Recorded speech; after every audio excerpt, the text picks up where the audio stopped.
पे जो पॉइंट है फर्स्ट तो आएगा जेंडर रोल्स से हम स्टार्ट करें, that is all about the gender roles. Then उसका मीनिंग लिखेंगे जो पूरा इजी है, आपके बुक से थोड़ा सा इजी करके दी हूँ। डेफिनेशंस में मैंने यहाँ पे 2 डेफिनेशंस डाला है, एनी वन दे सकते हैं। थोड़ा सा ब्लर लगेगा बट अच्छे से धीरे धीरे पढ़ोगे तो आ जाएगा, ठीक है। ट्रेडिशनल जेंडर रोल्स मतलब बहुत ही इजी है कि मेन एंड वुमेन के अंदर क्या क्या रिस्पॉन्सिबिलिटीज में डिफरेंसेस हैं उसको मेंशन करना है, जो कि ऑलरेडी एज ए हिस्ट्री आप लोग याद रख चुके हो, जानते भी हो बहुत कुछ। हाउ रोल्स आर लर्न, कैसे हम लोग इसको याद रखते हैं या फिर ये हमारे लर्निंग हैबिट्स में आ जाता है, इसको हम कैरी करके चल रहे हैं, उसको मेंशन करना है। Then gender roles across culture, culture के हिसाब से देखोगे ना कितने परसेंटेज में, अगर हाउस होल्ड एक्टिविटीज में देखते हैं तो how many womens are actively joined in the household activities, and how many boys in comparison to males or girls, sorry, in comparison to females or girls, males कितनी included है household activities में, how many males are actively included in household activities, उसका percentage mention करना है। different areas का मैंने percentage दिया है, just like चाइना है, इंडिया है, वियतनाम है, एंड उसके अकॉर्डिंग ट्रेडिशनल व्यू के अकॉर्डिंग कुछ पॉइंट्स मेंशन है, 21st सेंचुरी के अकॉर्डिंग कुछ पॉइंट्स मेंशन है, एंड वर्क प्लेसेस में किसको ज़्यादा वैल्यू मिलता है किसको कम मिलता है उसको लिखना है। इंडियन रिलीजियन में भी बहुत सारे पॉइंट्स ऐसे ऐसे हैं, जस्ट लाइक किसी को मोक्ष चाहिए तो किसी को फीमेल्स के जो बॉडी है उसको ढक के रखना है, ये भी पॉइंट्स आता है। तो वुमेन्स को कैसे सेलिब्रेट करना है, वुमेन्स कैसे हिंदुइज्म के कस्टम में है, वो सब मेंशन थोड़ा करेंगे। एंड उसके साथ gender roles and society, roles and उसके साथ सोसाइटी का मतलब क्या है, उसका नेचर क्या है या फिर उसका इम्पैक्ट क्या है उसको लिखना है। इसके बाद आता है ना आपका स्कूल्स के अकॉर्डिंग एंड एजुकेशन सिस्टम के अकॉर्डिंग, जो आपको मैंने मेंशन किया था कि यहाँ पे तो सबसे इम्पोर्टेंट पॉइंट अगर मैन मेड लेबर के अकॉर्डिंग आता है, मैन मेड लेबर मीन्स यहाँ पे मैन मेड मेंशन किया गया बिकॉज ऑफ ह्यूमन बींग्स, ठीक है। उसके अकॉर्डिंग वोकेशनलाइजेशन, जब लेबर का बाद आता है तब वोकेशनलाइजेशन एक इम्पॉर्टेंट पॉइंट होता है, दैट इज वोकेशनलाइज्ड करना या फिर किसी को अपॉर्चुनिटीज देना स्किल सीखने के लिए ताकि वो अर्निंग में हेल्प हो सके। तो उस पॉइंट को यहाँ पे पॉइंट वाइज पहले मेंशन है। देन कॉजेस है, कॉजेस को स्किप कर सकते हो। उसके बाद यहाँ पे रिकमेंडेशंस है, जस्ट लाइक वुड डिस्पैच, आप लोग फिलोसॉफिकल फाउंडेशन में जो जो पढ़े थे, कब आया था, क्या था एजुकेशन सिस्टम में, क्या नॉन लिटरेसी एजुकेशन को उसने क्या किया था, मतलब ट्राई कर रहा था कि वो हटाए कि रहे। तो उसके लिए उसका वर्क, हंटर कमीशन का वर्क, हाटो कमेटी का वर्क, सार्जेंट रिपोर्ट का वर्क, सेकेंडरी एजुकेशन कमीशन का work, Indian education, national policy on education and Ramamurti committee, जो बुक आपने पढ़ा है एएनयू के बुक में ही ये सब मेंशन है, बट फर्स्ट ईयर में मेंशन था। इसको यहाँ पे लिखोगे तो थोड़ा सा मार्क अच्छा मिलेगा, तो उस हिसाब से लिख लेना, ठीक है। शॉर्टकट और भी कर सकते हैं कि ज़्यादा आप जेंडर एंड सोसाइटी के बारे में ज़्यादा ना लिख के शॉर्ट कर सकते हैं और भी, ठीक है। जैसे इंडियन रिलीजियन पे इतने सारे पॉइंट्स नहीं लिख के आप शॉर्ट कर सकते हैं, तो उसके अकॉर्डिंग हम बात करते हैं। अभी देखो कहाँ तक, दैट इज ये जो इंट्रो स्टार्ट हुआ, इंट्रो से लेके जेंडर एंड सोसाइटी जो मेंशन है, जेंडर रोल्स एंड सोसाइटी, यहाँ तक 2.4 के लिए भी सेम रहेगा, 2.4 के लिए भी सेम रहेगा, ठीक है। आफ्टर दैट जो ये रिकमेंडेशंस हैं वोकेशनल एजुकेशन के अकॉर्डिंग, ये ओनली फॉर 2.2 है, 2.4 के लिए कल्चरल ग्लोबलाइजेशन आएगा, ग्लोबलाइजेशन का इम्पैक्ट आएगा, okay. So first point mention करते हैं कि what do you mean by gender roles. So ये gender role is a set of societal, और दैट इज कॉल्ड सोसिएटल, आप बोल सकते हो सोसाइटल और सोसिएटल norms dictating what type of behavior are generally considered acceptable, appropriate or desirable for a person based on their actual perceived sex, ठीक है। यहाँ पे जो हमने मेंशन किया, क्या मेंशन किया, सपोज एक पर्सन नहीं बोलूंगी, बेबी बोलूंगी, बेबी बाय बर्थ अर्थ में आ गया, ठीक है, अर्थेंड हो गया। आफ्टर अर्थेंड उसको क्या बोलेंगे हम, कि वो मेल है या फीमेल है या गर्ल है या बॉय है, उसके सेक्स के अकॉर्डिंग ही वो डिसाइड होता है, ठीक है।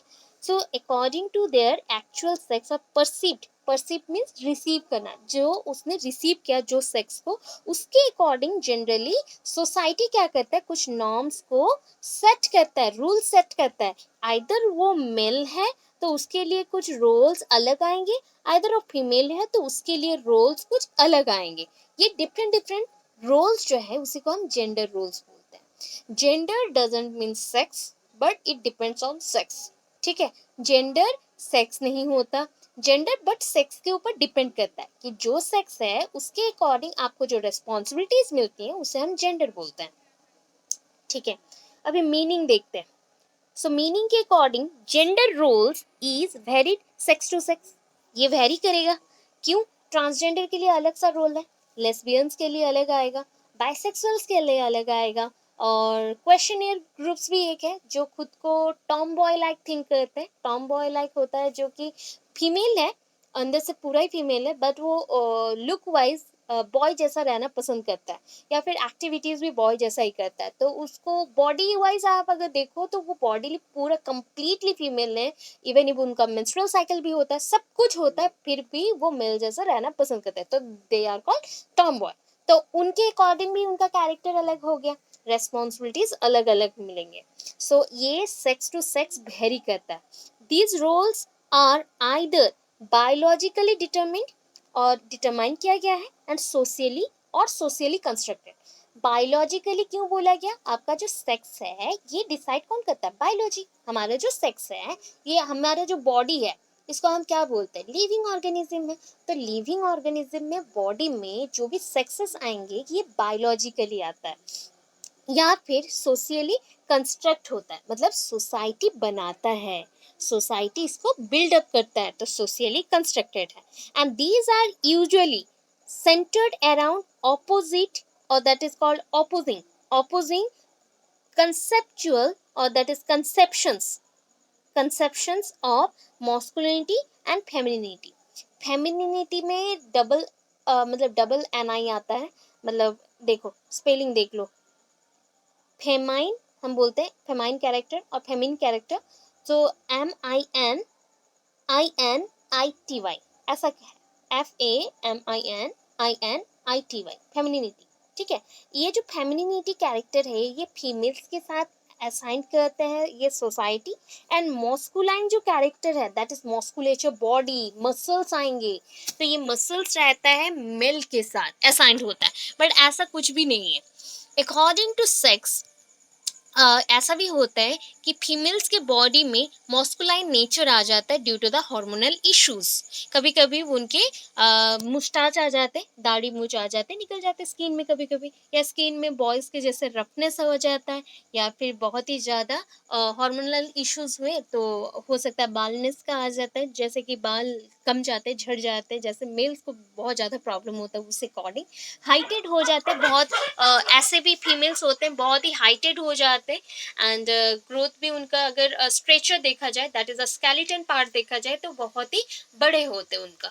अदरवाइज जितने भी फीमेल्स है वो अराउंड 5'5" के विद इन रह जाते हैं, उससे ज़्यादा नहीं होते, बट नॉर्मली कुछ कुछ केसेस में, रेयर केसेस में ये बढ़ सकता है। तो ये ऐसा है जिसका ये नेचर शो हुआ, तो उसके अकॉर्डिंग हम फेमिनाइन कैरेक्टर और फेमिनिटी और मॉस्कुलिनिटी हम मेंशन करेंगे। ठीक है, तो ये सोसाइटी ने बनाया, उसके साथ हमने ये जो ऑपोजिंग कंसेप्शंस हैं, कंसेप्ट्स हैं, उसको भी हमने मेंशन किया, दैट इज मॉस्कुलिनिटी एंड फेमिनिटी। ठीक है, अभी नेक्स्ट चलते हैं, डेफिनेशन के अकॉर्डिंग देखते हैं। यहाँ पे स्टीफन जेम्स का एक डेफिनेशन है, एंड और एक है अकॉर्डिंग टू WHO। ठीक है, WHO एक है, and according to Stephen James. तो स्टीफन जेम्स के अकॉर्डिंग द रोल और behaviour learned by the person as appropriate to their determined by the prevailing cultural notes. आपके बिहेवियर के हिसाब से, या आपको जो रोल मिलता है, या फिर आप जो रोल सीखते हो वो कैसे आता है आपके अंदर, ये एप्रोप्रिएट जो कैरेक्टर है या फिर एप्रोप्रिएट जो बिहेवियर है, ये डिसाइड कौन करता है? जो उस टाइम पे उस कल्चर पे जो नॉर्म्स चल रहे उसके हिसाब से।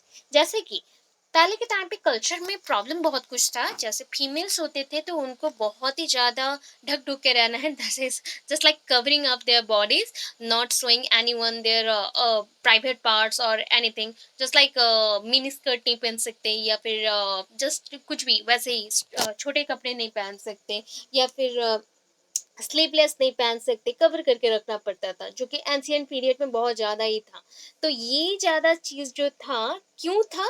बिकॉज उस टाइम का कल्चरल नॉर्म्स ही वैसे थे कि ये सब पहनना नहीं चाहिए, ये सब अगेंस्ट गॉड होता है या फिर अगेंस्ट कल्चर होता है। तो आपका जो रोल रहेगा कल्चर के अकॉर्डिंग, जो कल्चर किसने बनाया? सोसाइटी ने। सोसाइटी में जो हम ही लोग हैं वही बना रहे, तो उनके अकॉर्डिंग ही बन गया, आपको रोल्स मिला। ये स्टीफन जेम्स ने बोला। डब्ल्यू क्या बोलता है? According to W H O socially constructed roles, ये जो सोसाइटी ने कंस्ट्रक्ट किया रोल्स को, एक्टिविटीज को एंड एट्रीब्यूट्स को, दैट इज द फीचर्स बोल सकते हैं या characteristics, that A given society considered appropriate for main and women. So main and women ने वुमेन के अकॉर्डिंग जो कैरेक्टर उनको मिला, ये किसने दिया? दैट इज सोसाइटी ने कंस्ट्रक्ट किया, या फिर उनके जो बॉडी पार्ट्स है उसके अकॉर्डिंग उनको असाइन किया गया कि ये सोसाइटी ने आपको कैरेक्टर दिया है, इसे आपको प्ले करना है। ठीक है, अभी देखो डायरेक्टली उसी पॉइंट को एक्सप्लेन करने के लिए हम कंपैरिजन में देखेंगे। कंपैरिजन क्या है? मेन एंड वुमेन है, ठीक है, इधर मेन है इधर वुमेन है। अभी मेन क्या है? Responsible for taking care of their family financially, because women भी उसका फैमिली को टेकिंग केयर करता है। तो taking care of family members emotionally, financially, emotionally, according to the old concept. According to old concept, पहले का जो कंसेप्ट था, females were not eligible to go outside and मतलब कोई भी जॉब करने के लिए, एक्ट्स लाइक मेन, और participate in different types of government bodies और एनी टाइप ऑफ जॉब। सो कोई भी जॉब में, गवर्निंग बॉडीज में वो ज्वाइन नहीं कर सकते थे, बहुत ही रेयर कंडीशन था पहले के लिए। सो ये इमोशनली अपने फैमिली को बांध के रखेंगे, कनेक्ट करके रखेंगे बाय बॉन्डिंग, वो उनको इमोशन के साथ बहुत प्यार के साथ केयर करेंगे, ये फाइनेंशियली सपोर्ट करेगा, टेक केयर करेगा। Responsibility of guiding the family, ये क्या करते हैं? फैमिली को गाइडिंग करते हैं, ये उनका रेस्पॉन्सिबिलिटी है मेल का। रेस्पॉन्सिबिलिटी यहाँ पे तो हो गया, और एक क्या है responsibility? Nursing the family members, जैसे कि अभी के टाइम पे नर्स करती है, वैसे ही ये प्यार के साथ, that is the love and affection के साथ क्या करेंगे? फैमिली मेंबर्स को केयर करेंगे। To take final decision, only उनके पास ये क्या था? कैरेक्टर था, या फिर बोल सकते हैं एक पावर था कि वो डिसीजन को ले सकते हैं। In charge of house hold activities, जितने भी हाउस होल्ड एक्टिविटीज होते थे वो फीमेल्स करेंगे, ठीक है। ये तीन तीन कामों को आपको दिखाना है, लिख देना है, ऐसे लिखिएगा, पेपर भी कवर हो जाएगा एंड फटाफट भी हो जाएगा। हाउ रोल्स आर लर्न, अभी पढ़ के आए, जेनरेशन टू जेनरेशन ना ये चलते जाता है। सपोज अभी भी हम मानते हैं कि बिल्ली रास्ता काटने से कुछ बुरा होगा, हाथ से ग्लास टूट गया तो कुछ बुरा होगा, आप कहीं जा रहे थे, आपको छींक आ गई तो कुछ बुरा होगा। So this are the stereotype जो कि ट्रांसफर हो रहे from one generation to next generation. So पहले जो थे हमारे एंसेस्टर्स थे या ग्रैंड पेरेंट्स थे, उन्होंने ये कैरेक्टर्स को हमें बताया, एंड उससे ही क्या हो गया, हम अपने बच्चों को भी बताएंगे, एंड उनको भी कुछ कुछ पॉइंट्स में अभी तक भी रोक टोक जो चल रहा है वो चलेगा, ठीक है। सो ये from the age of 3 children are able to start becoming aware of the difference between girls and boys। पहले तो बेबी जब रहते हैं उनको पता नहीं रहता है कि वो बॉय है कि गर्ल है, अराउंड 3 इयर्स तक कुछ भी पता नहीं चलता। 3 इयर्स में जब आ जाते हैं ना बच्चे, बाहर खेलने जाते हैं, सो दैट टाइम वो सोसाइटी के साथ इंटरेक्ट कर रहे हैं, तो सोसाइटी उसको बताता है कि तुमको ड्रेस्ड अप ऐसे होना है। वो सोसाइटी घर से ही स्टार्ट होता है, बिकॉज फैमिली भी सोसाइटी का एक पार्ट है। सो वो बताते हैं कि आप मेल हो, आप बॉय हो तो आप पापा जैसा बनो, एंड आप शूज पहनो, आप ऐसे कपड़े पहनो, आप लिपस्टिक नहीं लगा सकते, आप ये नहीं कर सकते because you are a boy. अगर फीमेल हो तो आप घर पे रहो, आपको जाना नहीं चाहिए बाहर ज़्यादा, आपको खेलना नहीं चाहिए बाहर ज़्यादा, आप फीमेल जैसा ट्रीट किया जाएगा। तो ये सारा चीज़ वो घर से ही स्टार्ट कर रहा है, ये सोसाइटी का पार्ट है, तो सोसाइटी से ही वो पढ़ रहा है, समझ रहा है, एंड उसी के थ्रू वो बड़ा हो रहा है। अभी देखो gender roles across cultures, cultures के अकॉर्डिंग अगर हम चेक करें जेंडर रोल्स, यहाँ पे ऑन देयर सेक्स के अकॉर्डिंग ये जेंडर रोल्स आते हैं, एक्सपेक्ट किया जाता है उनके एक्टिविटीज को भी। अच्छा, हम traditionally many western societies have believe that womens are more nurturing than men, मतलब केयरिंग बहुत ज्यादा होते हैं, वुमेन्स बहुत केयरिंग होते हैं मेन से, ठीक है।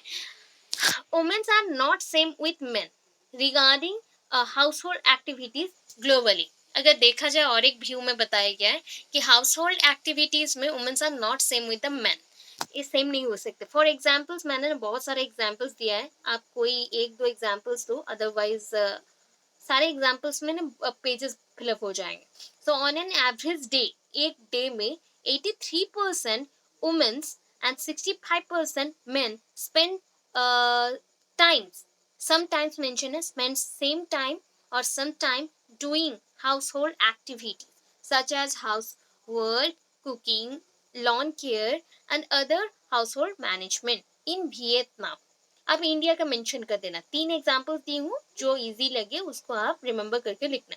83% वुमेन्स एक्टिव रहती हैं एंड एक्टिविटीज परफॉर्म करती हैं अपने घर के अकॉर्डिंग, एंड 65% ओनली वियतनाम में। फिर भी देखो सेम सेम आसपास है, इंडिया में देख लेते हैं कितना है।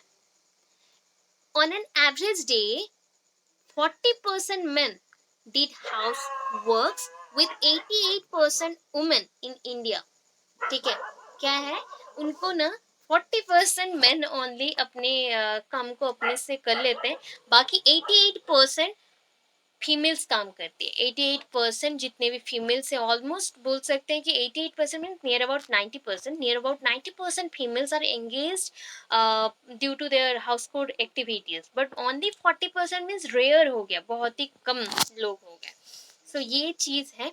अकॉर्डिंग टू ट्रेडिशनल व्यू ये बोल सकते हैं 80% men said their careers are more important than their wife career, उनके वाइफ के कैरियर से एंशियंट टाइम में ये था ट्रेडिशनल पॉइंट पे कि 80% मेन थिंक करते हैं कि उनके जो कैरेक्टर है या फिर उनका जो कैरियर आएगा, कैरेक्टर और कैरियर जो भी है चीज़ें, वो उनसे बेटर है या फिर उनसे ज़्यादा होना चाहिए, ठीक है, फीमेल से।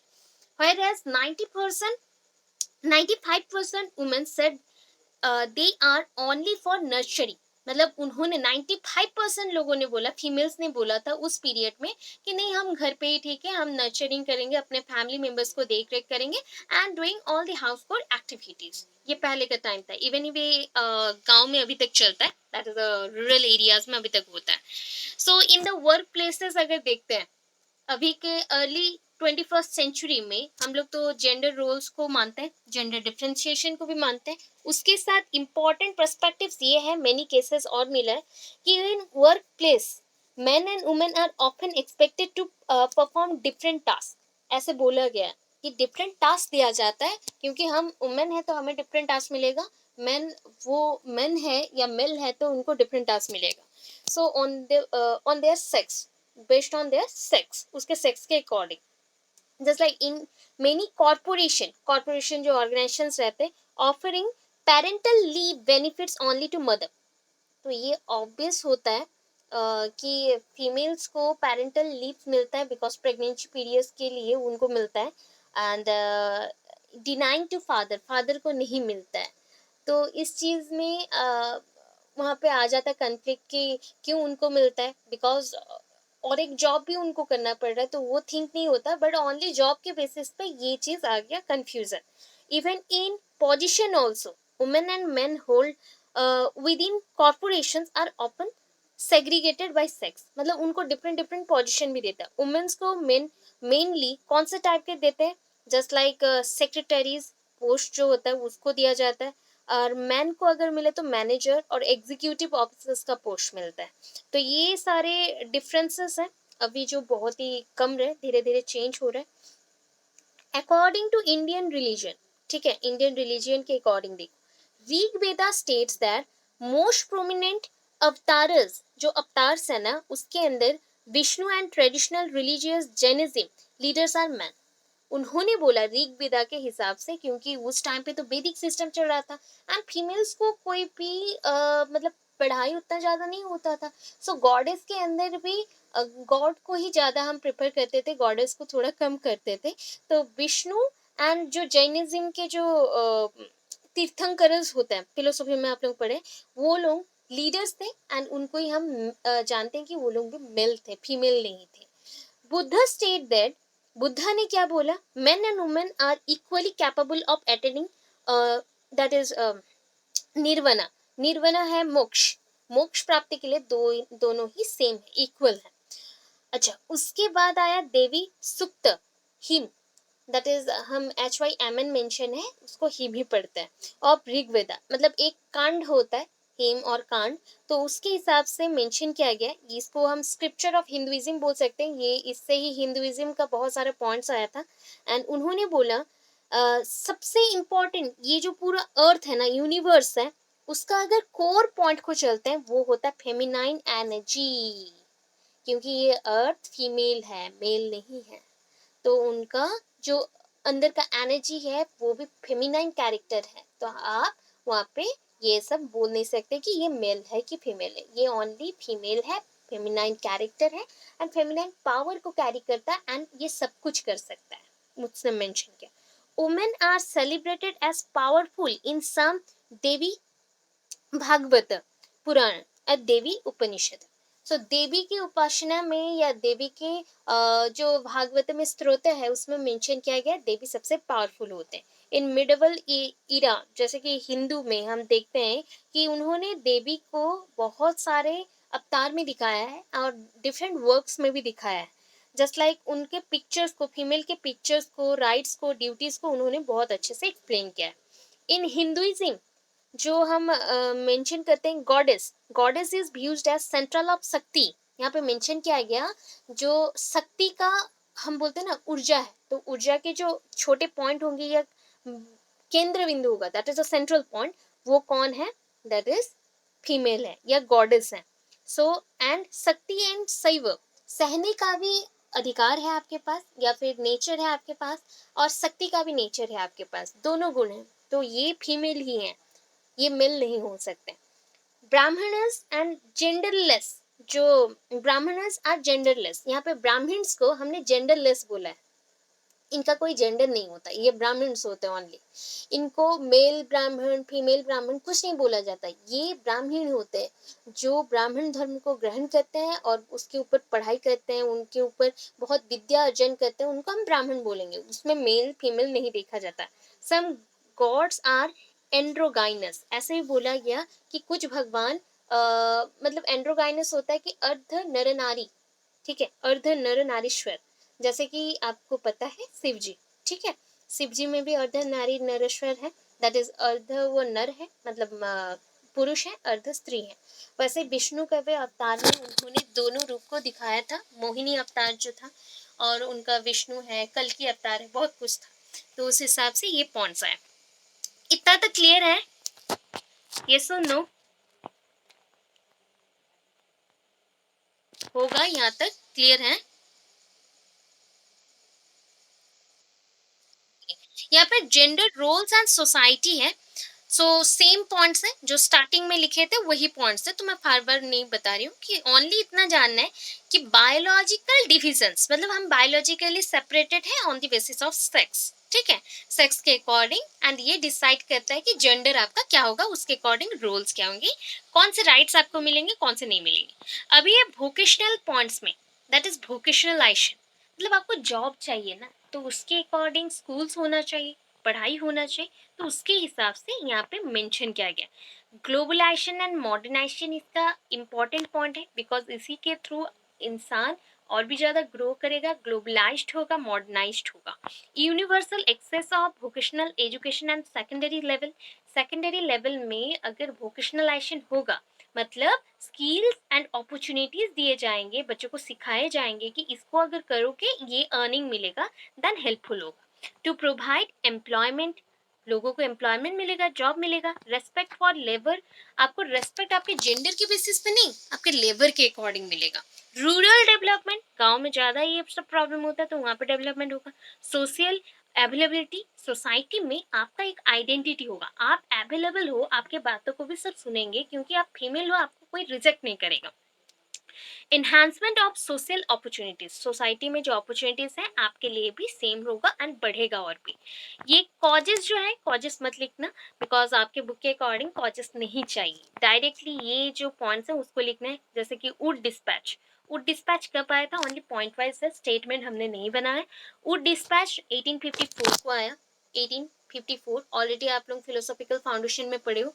रिफॉर्म किया एजुकेशन सिस्टम को, inculcation of non literacy education. अभी जो वोकेशनल एजुकेशन होता है ये अर्निंग के ऊपर रहता है, या फिर आपको कोई स्किल सिखाया गया, जस्ट लाइक सीविंग का, सिलाई के काम जो सिखाए जाते हैं ना, सिखाए जाते हैं, वो पॉइंट हो गया। या फिर गार्डनिंग सिखाया गया, या फिर आपको कोई जॉब के लिए टीचिंग सिखाया गया, कुछ भी। ये सब जो होते हैं ये नॉन लिटरेसी है, मतलब इसके लिए पढ़ाई करना पड़ता है, बट आपको जब सीखना पड़ता है तो सीखने के बाद आपको अर्निंग मिलती है।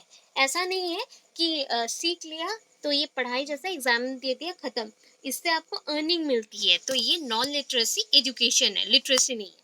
Useful for East India Company, उस टाइम पे ये स्टार्ट हुआ था। अभी नेक्स्ट है हंटर कमीशन। तो हंटर कमीशन में दो पॉइंट्स मेंशन है, that is the two types of education system also. So ये दो स्ट्रीम बन गए, जस्ट लाइक अभी के लिए साइंस एंड आर्ट्स है, तो वैसे यहाँ पे दो टाइप के, one for preparing student in higher education, एक स्ट्रीम में बच्चों को तैयार किया जाएगा हायर एजुकेशन के लिए, और एक को प्रिपेयर किया जाएगा, मतलब और एक स्ट्रीम में बच्चों को प्रिपेयर किया जाएगा एम्प्लॉयमेंट के लिए, जॉब के लिए। हार्टॉक कमिटीज में देखिए, हार्टॉक कमिटी आया 1929 को। डाइवर्सिफिकेशन ऑफ करिकुलम, करिकुलम में चेंजेस आए, तोड़े गए करिकुलम को छोटे छोटे पार्ट्स में। Provisions for commercial techniques, that is technical jobs और टेक्नोलॉजी को बढ़ाए गए, एंड उसको यूज करके कैसे जॉब मिलेंगे, कमर्शियल वे में इंपोर्ट एक्सपोर्ट कैसा होगा, उसके ऊपर काम किया गया। एंड एग्रीकल्चरल हाई स्कूल को भी खोला गया, technical and agricultural high school को खोला गया, जहाँ पे बच्चे पढ़ के अर्निंग मिलेगा उनको। या फिर जस्ट लाइक क्या बोलते हैं उसको, हाँ, जो ऐसे छोटे मोटे वैकेंसीज आते हैं इन लोगों के लिए कि आप इंजीनियरिंग किए हो, आईटीआई किए हो, तो इसमें जा सकते हो, उसमें जा सकते हो, वो सारे हो जाएंगे। अच्छा, अभी कंपनी जॉब्स जो होता है, attention to alternative vocational education, always ये alternative type of vocational education को सपोर्ट किया था।